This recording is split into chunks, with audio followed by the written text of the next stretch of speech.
North Korea is so different from other nations. It is so unique that I often say North Korea is uniquely unique.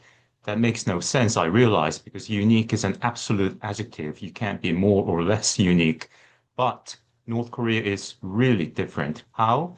In the nature of the kingship. North Korea is a republic.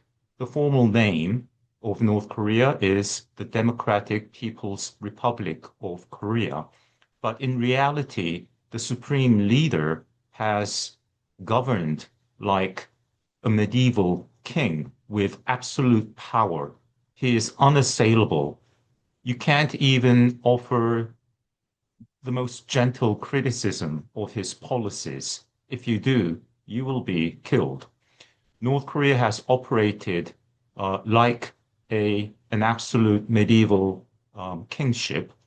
And there's a contradiction, of course. It's a communist country, but it has implemented a father to son succession twice. And there is obviously a plan to anoint Kim Jong-un's little daughter as the successor, as the heir. So it is a challenge. And what we North Korea watchers do is try our best by absorbing North Korean propaganda, North Korean news reports, and also accounts told by tens of thousands of North Koreans who have managed to escape their oppressive nation. Today, there are, many books, many articles, many studies on North Korea, various aspects of the North Korean state and society. So we know enough to be able to put together a mosaic, a picture. Kim Yo-jong visited South Korea for the Winter Olympics, and she caused quite a scene.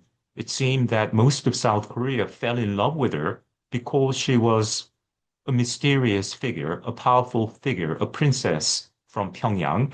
And for a North Korean royalty, member of the royal family, to visit South Korea was unprecedented since the Korean War of 1950. So she caused a sensation. She never said a word to the public or to the Korean people, did not give an interview, showed up to events, showed up to banquets, ate, smiled a bit, drank a bit. But the fact that she was there in South Korea caused great expectations of genuine peace and reconciliation, and so on. But with the onset of COVID, in the COVID pandemic era, she began to issue for the first time written statements under her own name. The very first was on March 3rd, 2020, so relatively early in the pandemic era.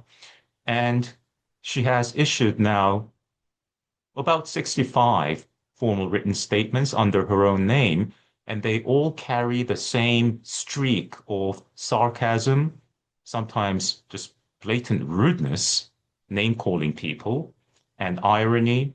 And I don't mean to say that she writes everything from beginning to end, but she probably does write most of it, and at the very least signs off on her statements.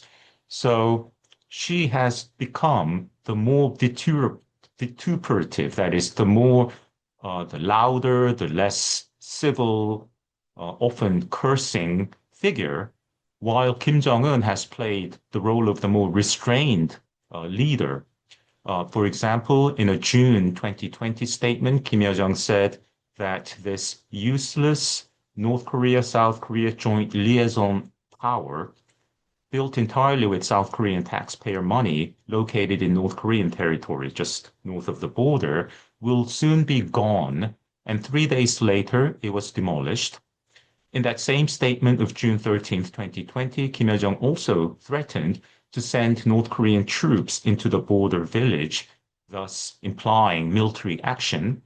And about 8 days or so later, Kim Jong-un himself said publicly, "We will for now suspend that plan," what his sister had said about a week or 8 days before, thus coming across Kim Jong-un, coming across as the more restrained party. That is, Kim Jong-un used to play the role of the bad cop and Kim Yo-jong the good cop when Kim Yo-jong visited South Korea in early 2018. But as of 2020, it seemed to me that the siblings had done a very clever role reversal. While Kim Jong-un still remained the bad cop, Kim Yo-jong was now playing the role of the even worse cop, even more troubling figure. And I think there is a plan here because, contrary to the view out there, North Korea is not crazy. North Korea doesn't want a nuclear war. So when you look at, say, party congress meetings or formal events, you see very few women in positions of power, even today. And that has remained consistent throughout North Korean history. What is a bit different under Kim Jong-un is that there are at least five or maybe more women who occupy real locus of power. I think there are lessons to be drawn from learning about North Korea, a very unique and uniquely oppressive system.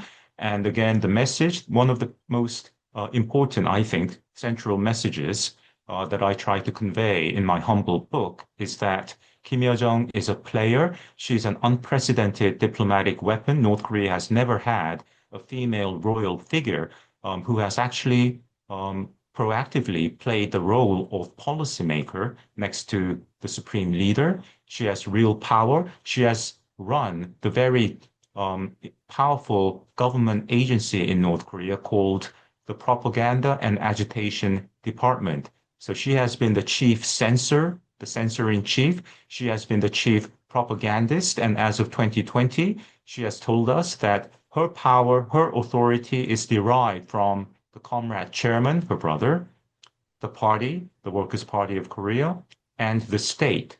She emphasizes it.